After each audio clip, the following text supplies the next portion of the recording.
Hello everyone, welcome to knowledge centric. आज हम discuss कर रहे हैं पार्ट 5 DFCCIL के क्वेश्चन पेपर का, जो 2018 में हुआ था इसका पेपर। और ये सर्किट थियरी का लास्ट पार्ट है, क्योंकि सर्किट थियरी से 2018 में टोटल 24 क्वेश्चंस पूछे गए थे, 24 क्वेश्चन पूछे गए थे। मैंने 5-5 क्वेश्चन की सीरीज बनाई है। इस पार्ट में सिर्फ 4 क्वेश्चन होंगे, और फिर जो अगला पार्ट इसका आएगा उसमें मशीन से हम स्टार्ट करेंगे, जो DFCCIL में पूछे गए हैं। तो आइए स्टार्ट करते हैं।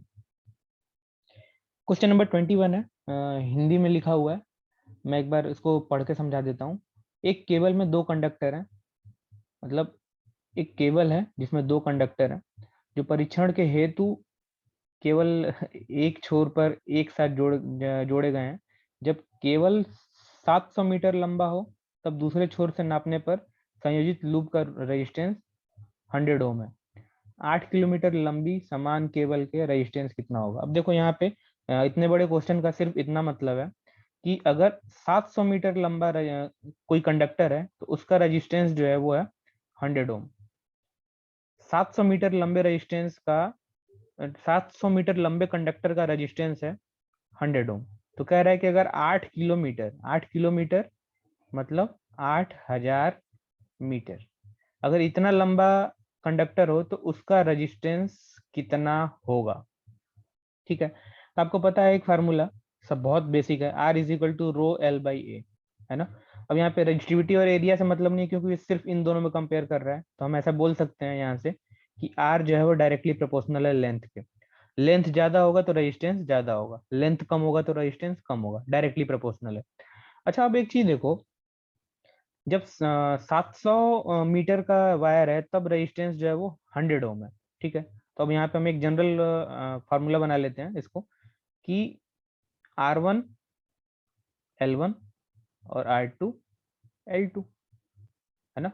इसको इक्वेशन 1 कर दो, इसको इक्वेशन 2 कर दो। बेसिकली जब मैं इन दोनों को डिवाइड करूंगा, बेसिकली मैं एक रिलेशन बनाना चाह रहा हूँ, तो R1/R2 is equal to L1/L2, है ना। बहुत सिंपल है, डायरेक्टली प्रोपोर्शनल है, तो आप इसको आसानी से देख सकते हो।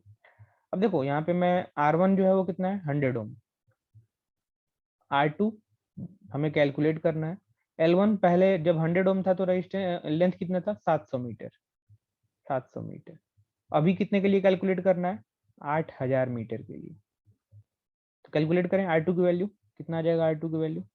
R2 की वैल्यू आ जाएगी, R2 इज इक्वल टू कितना आ जाएगा 8000 इंटू 100 डिवाइड बाई 700।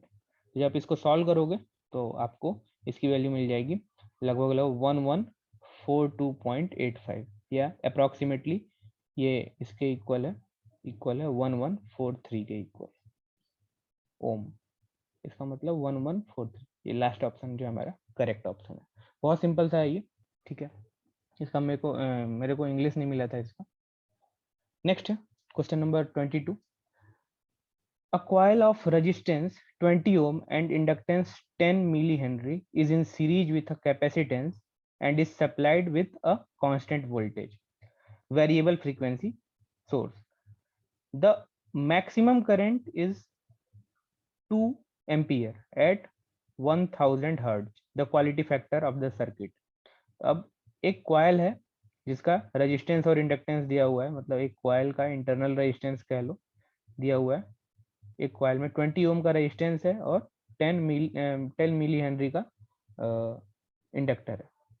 ठीक है, सीरीज में कनेक्ट है एक कांस्टेंट वोल्टेज सप्लाई के साथ में, और जो फ्रीक्वेंसी है वो हमारी 1000 हर्ट्ज। पूछ रहे आपसे क्वालिटी फैक्टर कितना होगा। ठीक है, तो आप सबको पता है क्वालिटी फैक्टर क्या कितना होता है। क्वालिटी फैक्टर होता है ओमेगा एल बाई आर, या ओमेगा सी, 1/ओमेगा RC, है ना। तो ये हमारे पास पता है।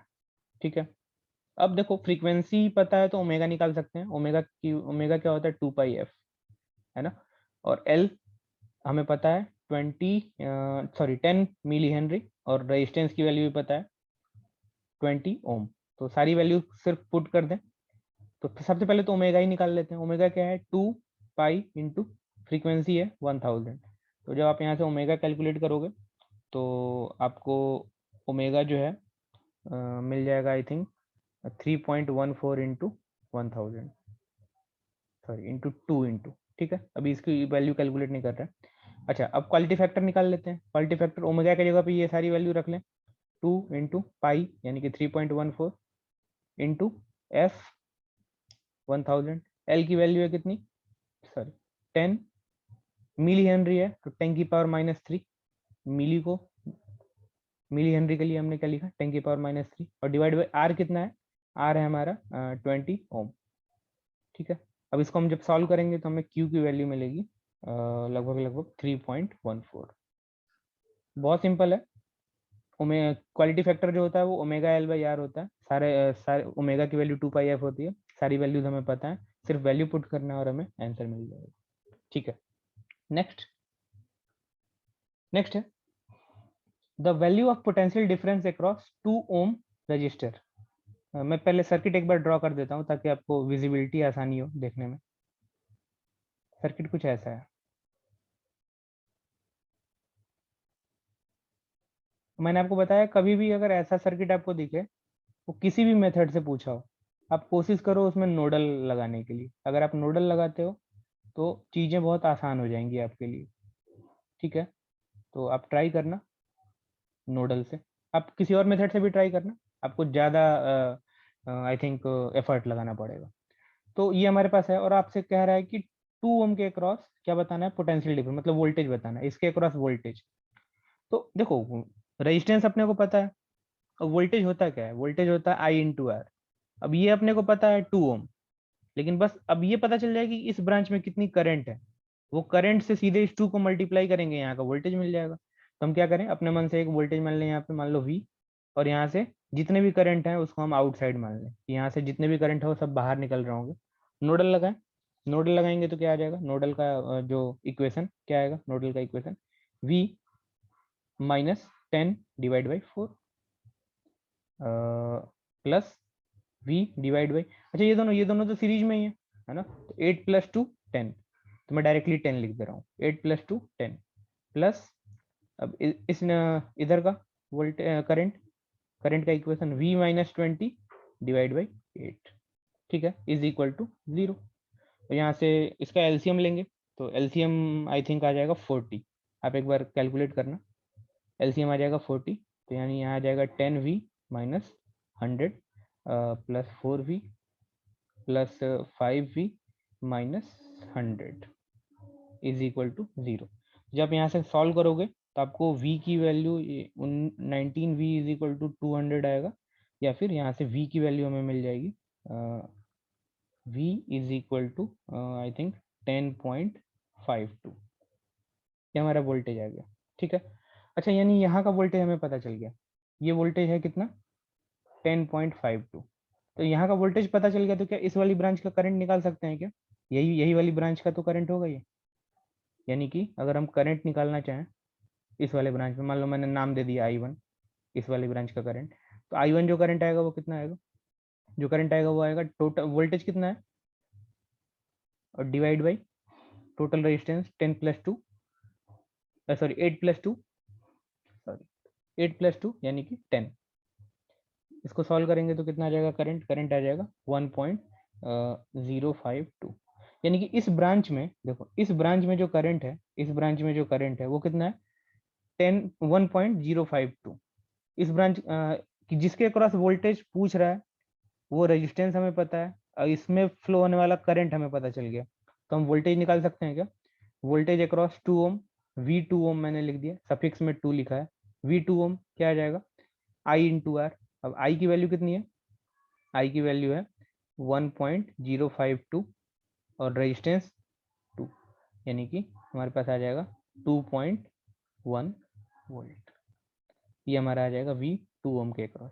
अच्छा मान लो यही आपसे पूछता, इस 2 ओम के अक्रॉस ना बोल के आपसे पूछता कि इसके अक्रॉस बताओ कितना वोल्टेज होगा, 8 ओम के अक्रॉस कितना वोल्टेज होगा। तो देखो यहाँ का वोल्टेज अभी हमने कैलकुलेट किया, यहाँ का वोल्टेज है 10.52, है ना, करंट हमें पता है इस वाली ब्रांच का, तो उस वाली ब्रांच के करंट को सीधे 8 से मल्टीप्लाई कर दो, जो आएगा, जैसे मैं बता देता हूँ, जैसे V मान लो 8 ओम के अक्रॉस पूछता, तो अभी हमने करंट निकाला था, कितना आया था 1.052, उसमें आप 8 से मल्टीप्लाई कर दो, जो आंसर आएगा वही हमारा इसके अक्रॉस वोल्टेज होगा।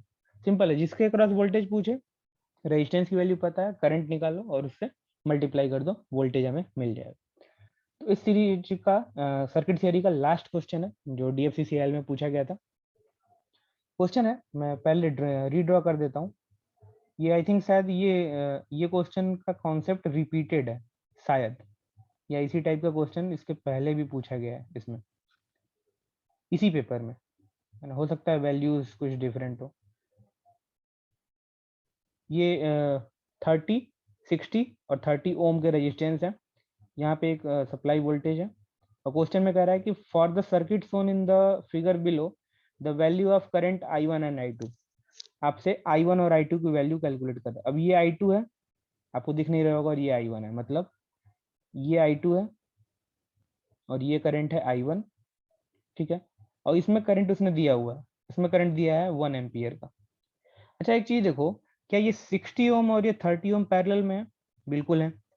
अच्छा, इसके क्रॉस हमें करंट और रेजिस्टेंस की वैल्यू पता है, तो क्या हम वोल्टेज निकाल सकते हैं क्या? वोल्टेज क्या होता है? I into are. करंट है 1 एम्पियर और रेजिस्टेंस है 30, यानी कि 30 वोल्ट। यानी कि इस 30 ओम के क्रॉस, इस 30 ओम के क्रॉस जो वोल्टेज है वो कितना है? 30 वोल्ट। तो क्या इस 60 ओम के क्रॉस भी वोल्टेज कितना होगा? 30 वोल्ट ही तो होगा, क्योंकि दोनों पैरेलल में है। यानी कि इसके क्रॉस भी जो वोल्टेज है वो कितना है? 30 वोल्ट। अच्छा अब एक चीज देखो, इस केस में क्या हमें पता था? करंट और रेजिस्टेंस, तो हमने वोल्टेज कैलकुलेट कर लिया। अब इस केस में देखो, इस केस में हमें वोल्टेज पता है और क्या पता है? रेजिस्टेंस पता है। तो वोल्टेज और रेजिस्टेंस पता है तो क्या करंट कैलकुलेट कर सकते हैं, यानी कि I2 की वैल्यू कैलकुलेट कर सकते हैं। तो I2 कितना आ जाएगा? वोल्टेज डिवाइड बाई रेजिस्टेंस, यानी कि 0.5, ठीक है। यानी कि जो I2 है वो आ गया 0.5। तो अगर आप चाहो तो यहीं से इसको टिक कर सकते हो। I2 की वैल्यू आपको एक ही ऑप्शन में मिल रहा है 0.5, तो आपका करेक्ट ऑप्शन है। तो एग्जाम पॉइंट ऑफ व्यू से आपका जो क्वेश्चन है वो यहीं पे सॉल्व है। अब I1 की बात करते हैं। तो I1 बहुत सिंपल है। I1 है क्या? I1 करंट यहाँ से आया, इस पार्ट पे आके वो दो पार्ट में डिवाइड हो गए, कुछ इधर चला गया और कुछ इधर चला गया। और ये दोनों वैल्यू हमें पता है। इधर कितना गया? इधर गया 0.5 और इधर कितना गया है? 1 एम्पियर। यानी कि I1 कितना है? I1 है आपका 0.5 प्लस 1, यानी कि 1.5 एम्पियर। तो आई होप आपको इसमें कोई प्रॉब्लम नहीं होगी। तो इस सर्किट थियरी के सेक्शन में 24 क्वेश्चन थे, वो मैंने 24 क्वेश्चन 5 पार्ट में आपसे डिस्कस कर लिए हैं। नेक्स्ट जो DFCCIL का जो सीरीज आएगा उसमें हम डिस्कस करेंगे मशीन के क्वेश्चंस को। आई थिंक मशीन में भी शायद 24, उस सेक्शन में 24 क्वेश्चंस होंगे, तो उसको हम डिस्कस करेंगे नेक्स्ट लेक्चर में। अगर आपको कोई प्रॉब्लम होती है, कोई फीडबैक देना है, तो आप कमेंट सेक्शन में जाके लिख सकते हो। Thank you.